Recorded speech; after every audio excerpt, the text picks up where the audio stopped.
Hello, Dr. Coker here, and this is a guide to the Sunken Temple of Qarn from Final Fantasy XIV. This dungeon is not part of the main storyline, but it is very popular because it's a great way to grind the currency for the Moogle Treasure Trove event. It has a lot of optional rooms and unusual content, but this guide will be a sort of speed run showing you how to avoid unnecessary encounters. Let's get started. Right in the beginning, if you hug the wall to the right, you can make your way down the stairs without pulling any of these adds. A little further in and you will find Temple Bees. Make sure these are top kill priority for DPS. If they are alive too long, they will sting and it deals very heavy damage. The first boss is Teratotaur. A few seconds in, he will cast Mao, which puts a conal AoE marker in front of him that you'll need to avoid. Often around this time, 2 wasp adds will spawn. They are just like the Temple Bees. Kill them quickly before they sting you. The boss will also cast Frightful Roar, which is a circular AoE attack you'll need to get out of. With Mortal Ray, the entire floor will flash orange and this can be interrupted. If not interrupted, it will inflict doom on all players. This doom will automatically kill you in 10 seconds, but during this time, one of the stone tablets on the floor will be glowing orange. Walk over the tablet to cleanse the doom and you will survive. After Teratotaur, go down the stairs and kill some bees and other adds. You will see a stone head and a glowing tablet. This head has to die on the tablet to open the next door. If you kill it somewhere else, you'll have to wait a few seconds for it to come back to life before you can move it back to the glowing tablet.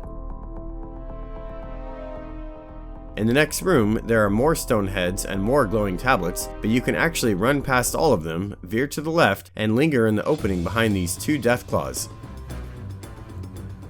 The stone heads will disengage and return to their spawn points. Then you can proceed down to the second boss, Temple Guardian. The Temple Guardian has a targetable soul stone inside his chest. The Guardian takes almost no damage as long as the soul stone is alive, so kill it first. During this time, you will see a few attacks, like Boulder Clap, a large frontal cone you'll have to step aside from. True Grit is another conal attack to avoid, and there's also a line AoE attack called Rock Slide. Obliterate deals moderate unavoidable damage to all players, so just heal through it. Once the soul stone is dead, the boss will be stunned and take extra damage, so burn him quickly. After a few seconds, the soul stone will respawn and you will have to repeat the process until he's dead. Further along, you will come to another stone head and glowing tablet that cannot be skipped. Kill the head on top of the tablet, then go upstairs to find another stone head and glowing tablet. This one is also required to proceed. In the next room, you will see some adds and clickable pans and scales of judgment. Once the adds are down, just click the scales. 3 more adds will spawn, and after killing them you can proceed to the final boss. There are items hidden earlier in the dungeon that can be placed on the pans to prevent the adds from spawning, but the extra time that takes is just not worth it today. The final boss here is Adjudicator. He sometimes does a small conal attack called Darkness. Just step aside to avoid the damage and blind debuff. After a few seconds, an ad called Sunjurer will spawn. He's a stone head and he's supposed to be killed on one of the glowing tablets or else he will perpetually respawn.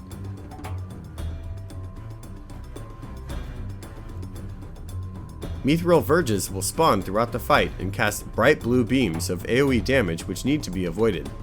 The Verges can be killed, and if players ignore them, there will be a ton of them by the end of the fight and blue beams everywhere. A lot of groups these days are just fine with that. If you find you're having trouble though, take a few down to simplify the fight. The Adjudicator will sometimes cast Paralyze on one player, but it can be interrupted. If not interrupted, the paralysis is removable with Isuna. Late in the fight, boxes of black fog will appear with a Mithril Verge inside.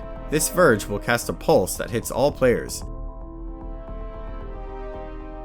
DPS can stand in the fog and kill the Verge without taking any harm, but this is also unnecessary because the pulse isn't that bad. And that's it for the Sunken Temple of Qarn. Have fun grinding, and see you next time.